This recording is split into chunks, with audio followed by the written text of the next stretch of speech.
Yeah, we had a bit of stoppage. Even the camera got sick by all those complex parts. So we are back to part number 2 of the SIG 550, the Sturmgewehr 90 Armorer Manual. We were stuck by the 3-round burst, and the technical side on the manual is really nice done. They explain it absolutely well how that works. Now we are on the fully automatic position on the 20, and yeah, fully automatic is relatively simple. It's more simple than semi-automatic because the trigger mechanism don't need to be interrupted after each round. So that's relative simple.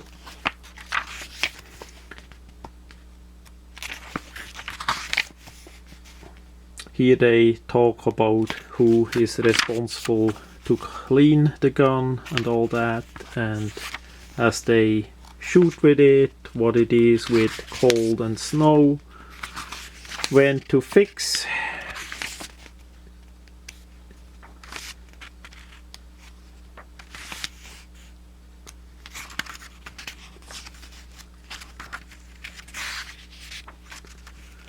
There we come again a bit to more interesting. The gas system here could be adjusted.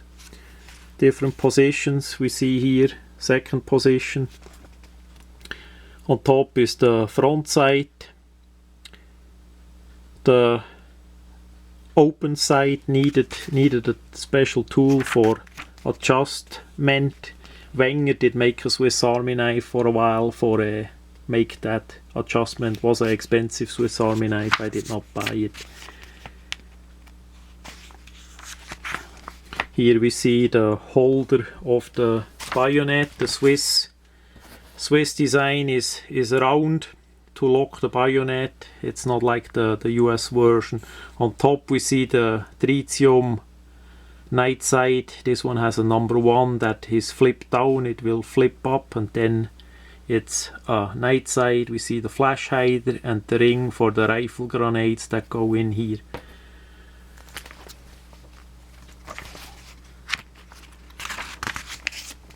This is to take out the bayonet holder. They made such pieces as well for the US bayonet, but of course by the military system you could not change that. You needed to leave it factory. Could not do anything on it. That's the front side assembly.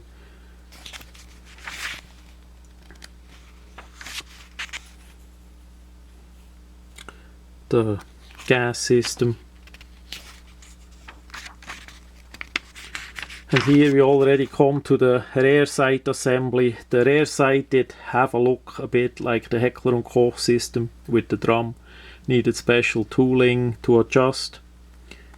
We see the 2 buttons of the tritium. Tritium is glow in the dark, light, slightly radioactive material that was made in Switzerland for watches and gun sights and all that. There are videos on my YouTube channel as well. Here is the main action spring and the guide rod for the gas system in front. That had a lot of corrosion on it as well. The rotating bolt, same system as the Kalashnikov. The bolt carrier with its lever that hold the charging handle.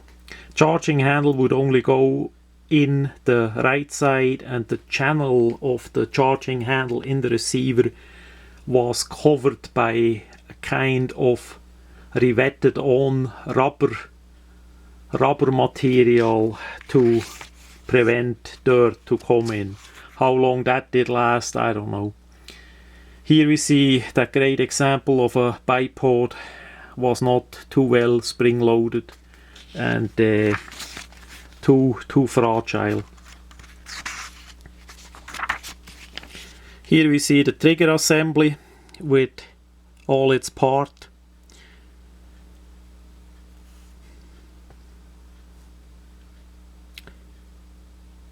As I say, you need special tooling to take that apart, to put it back together, and a certain system, of course, to that all fits together. And because it's open construction inside, there could be dirt in it and grease, and then the 3-round burst, and its part would jam. Here we see part number 2 is the bolt hold open, and here we see the sliding pivoting device that prevent you to push the selector on fully automatic or 3-round burst. So if you go home, you get your rifle with you. The gun needs to be in the mode that you can't shoot the fully automatic. Basically, you open this hinge, lift the upper, switch that device around in the correct position that you can't put it on a fully automatic anymore, and then you push the upper down and click it again.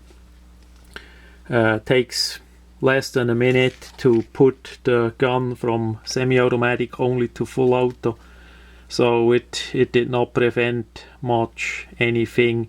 But I say it's a safety device. We would have had more accident by inexperienced shooters that accidentally switch to full auto without that device. So it's relative positive. We see here the big button for the folding stock. Folding stock was mainly plastic. Did not last well. We have here a part that locks with the front stock, that the whole stock in the folding position would lock together. They had to change the folding stock a couple times.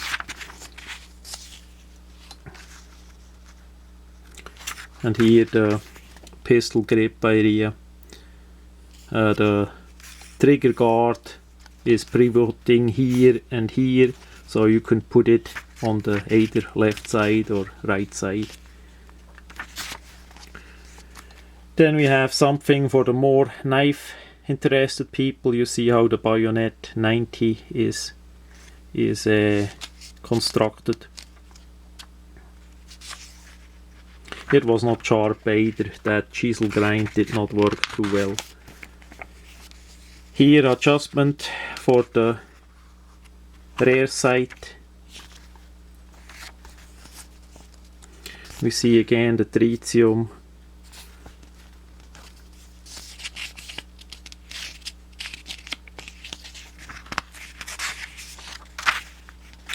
They had different front sights for change the point of impact.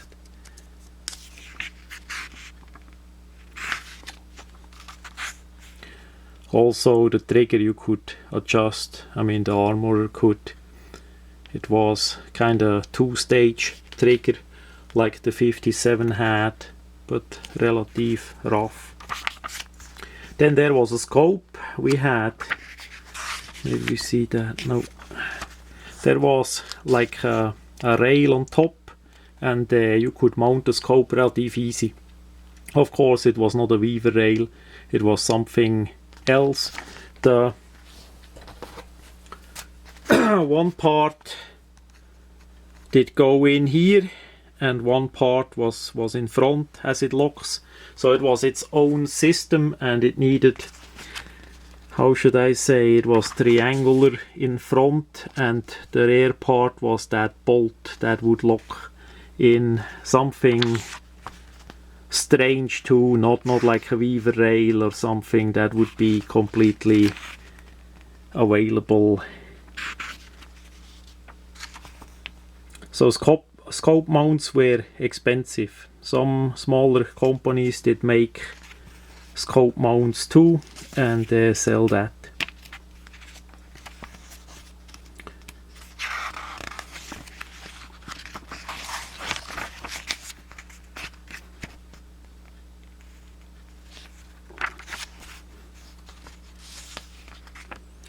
Yeah, that pretty much is it. I know there are many videos around that show this rifle works really well in the snow and frozen and all that. I just can say with my experience in Switzerland, with what I had and what I saw and what I see here, and with all the people I did speak, I cannot agree with that. It basically they took the Kalashnikov and wanted to make a more accurate rifle with the different ammunition that would not kill as inhuman as the R15 M16 system, and so one way or another there came accumulated so many points on it that it basically ruined that system. It's still in use, and hopefully the semi-automatic only versions that are sold in USA are better with the trigger assembly and all that. Of course, many parts are gone for the fully automatic and the 3-round burst and all that. So maybe that works out better that way, but still for the money that they wanted in Switzerland, civilian version was 2,500 Swiss francs. That would be good $3,000 in USA, and that basically says it all. That is way too much for what it is. If we look in USA, it's maybe a bit a rough change, but if we look in USA, we get an R15 in semi-automatic for about 600-700, sometimes even 500, and minimum price made in USA. And the semi-automatic SIG guns, of course, because it's made in Switzerland and maybe part made in USA, is still a higher price.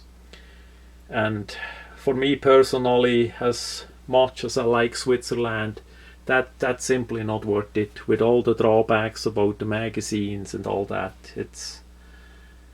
But they saw a bit the point and did also make some of them with the R15 magazine. But in Switzerland it's still the main assault rifle, and one day it's outdated or worn out.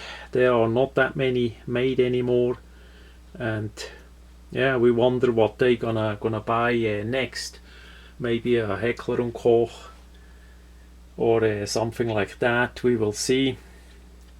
But the days, quite likely the days of Swiss firearms manufacturing or knife manufacturing are for sure counted, as the situation is not the best. There are many restrictions for export and all, and that's what was basically the reason why we have now in USA SIG arms. They make the SIG arms in USA, and as that started with SIG, Schweizer Industriegesellschaft, in Switzerland, as they made the pistol, the 220 series, that started it all there with the double action, single action system, and the cocking lever, that they want to export it for other countries, and the Swiss government say no, you cannot. And then they had to go to Sauer, Germany, to form SIG Sauer to make the guns there, as they could easier export.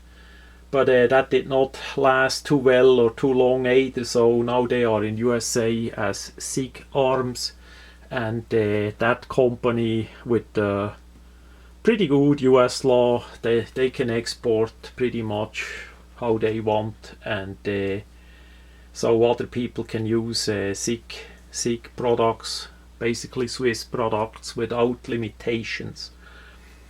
That much, and hopefully some good information about the Sturmgewehr 90 Armorer manual from the Swiss military.